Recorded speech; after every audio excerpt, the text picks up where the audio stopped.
On today's episode of Back of a Pickup Truck Fresh, we have a Regency Marquis. This thing, as I said, came out of the back of a pickup truck, was about to go right in the dumpster. I saw the downrod sticking out and I plucked it. Now, when I was working the cleanup with this one, actually, everybody was shouting at me, fan. I'm like, dude, do you think I don't see the ball and mounting bracket and downrod? I'm trained in this biz. I noticed it right away. I was way ahead of him on that one. But anyways, I was very excited to find this because antique brass Marquis are childhood. The ones I remember had the switch housings that went down slightly lower and the bigger pretzel brackets, but I ain't complaining. I like this. And it didn't work at first. As soon as I powered it up, it did a little stutter and just stopped and just hummed at me, and I was like, yeah, okay, that sounds to me like it's a reverse switch. So I tried to get a new reverse switch. Instead, I ended up with a whole new wiring harness. However, that's fine with me. So this is where we are at now. Fan seems to work fine. I did have to bend it back, and I bent it back so much, in fact, that part of my finger is raw, and if I touch it, it hurts. That's fun. I've still got another fan to install after this, so we're going to be having fun. But anyways, it turned out all right. The wobble isn't as bad as I thought. I put it to a 15-degree blade pitch, and that's where I've left it. And even once I get the blades straight, it's still going to have sag to it, but these typically do, you know. I think it did just get bent up a little bit in a couple cases, which is shocking. Based off of the way it was put in the truck, it surprises me that the blades weren't bent upwards, but they were bent downwards. That surprised me quite a bit. But, you know, I got it decent enough. Two of the blades are, well, I should say one of the blades is a decent amount lower, and the other two are only a little bit lower, and then the other two are about where I would want them to be. So, it is what it is. So anyways, we'll go ahead and we will start this thing up. Performance, I've already fired it up. It's not horrible. It definitely leaves something to be desired. I would definitely consider my quorum decorum that I have in my bedroom to be a better fan than this. Now, the Marquis was Regency's. It was kind of their flagship builder fan. They introduced it in the very early 1990s. And it went through a couple small stylistic changes throughout the 90s. And then sometime, I want to say in the mid-2000s, they redesigned it again slightly to have a different switch housing, and I believe at that point they'd also changed the motor housing design a little bit on it, and the blade arms I think were slightly altered. And then in 2012, maybe 2011, somewhere around there, they redesigned it one more time, and then it stayed that way up until the Hinckley buyout, which they kept it the same. They Hinklified the finishes, and then a couple years after they discontinued it. And that is basically a pretty crappy timeline of the Marquis series. And it was not their lowest line in terms of builder fans.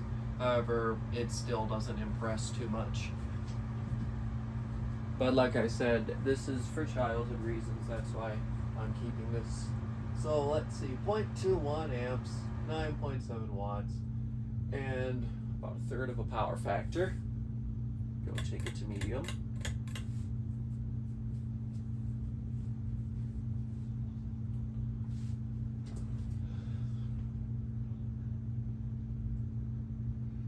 I have to say, I really am pleased to have this fan functional. Oh, one thing is I cheated with the installation. This mounting bracket isn't the proper kind, so it doesn't actually go up there properly like it is. I've just got one screw holding it up and it's not on properly. But you know, that's the deal with these Regencies. They need bigger mounting brackets so the canopy can actually get fastened up there properly. And I don't have one on hand. I had one on hand, but I needed it to install it with one of the fans that I was replacing at my grandma's house. So I don't have a mounting bracket anymore. But I'll track one down at some point. So anyways, that's medium. Moving an alright amount of air, I suppose. I definitely can't say I'm totally outright disappointed. I just expected slightly more. Not too much more. This is a 153mm builder fan, so give me a break. I know it's not going to be an MX. Anyway, so 0.37 amps, 30.2 watts, and 2/3 of a power factor. Oh, and that's something I forgot to mention in the timeline. Sometime around the mid to late 90s, they introduced the Marquis MX, which was basically a tuned up version of this. Bigger motor, slightly different style, and then eventually they got rid of that and just called it the MX XL. But that fan was definitely a better performer, and I actually do hear a lot of people like those better than the MX XL. And the Marquis MX is also childhood for me. In the same city, same street as the childhood ones of these were. There were also some white Marquis MXs. Unfortunately got trashed late last year when the store went out of business and they changed it up for one of those stupid ass, what do you call them? They're those, what is it? Was it one of the? It might have been Brick and Linen. It was one of those dumb furniture store thingamabob jobs. All of them stores have interesting enough stuff, but it's all stupid expensive. Not even top quality a lot of the time. Not a fan. That or I'm just salty they replaced my fans. Anyways, here's high speed. As you can see, wobble's not offensive. That's why I'm just letting it be. And actually a lot of that wobble even seems to be coming from the mounting the mounting box itself, because I can see the whole box shaking. I'm only seeing a very slight amount of shake coming from the actual ball in the bracket. That's typically something I look for, because on a sturdy box that's properly held in by a ceiling and everything, the wobble tends to get toned down a little bit. Like, I had to put some boards between that mounting box over there because I had such a horrible rock on it otherwise. And actually on high, it's definitely doing decent. Like, I can feel it from over by where I was by the camera and over here. So we're drawing 0.51 amps, 62 watts, and a whole power factor. I'm not surprised by that at all.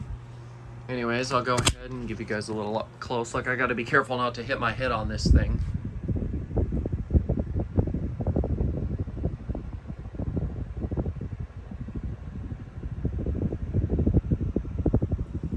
And I have to say, the thing is dead quiet. Like, I can't hear it at all. And even with the airflow, it's still quiet. Like, this thing is shockingly quiet. Maybe they should have called this the quiet fan. Ew. Frickin' Hunter and their quiet fan. Good lord. But I personally love Regency. I do not consider it to be top-notch. I never considered it to be top-notch. I always also consider them to be very lagging behind in design. I feel like they always were doing that. They always had a couple standout and interesting things. But in my opinion, Regency always kind of lagged behind and kind of did their own thing. And especially towards the end, they really started to fall behind. So I'm glad Hinckley bought them out. But still, despite all of that, even though they lagged behind, I still love basically everything they put out. They had such a cool line. They had some really cool stuff. Some great custom options and finishes and other awesome stuff.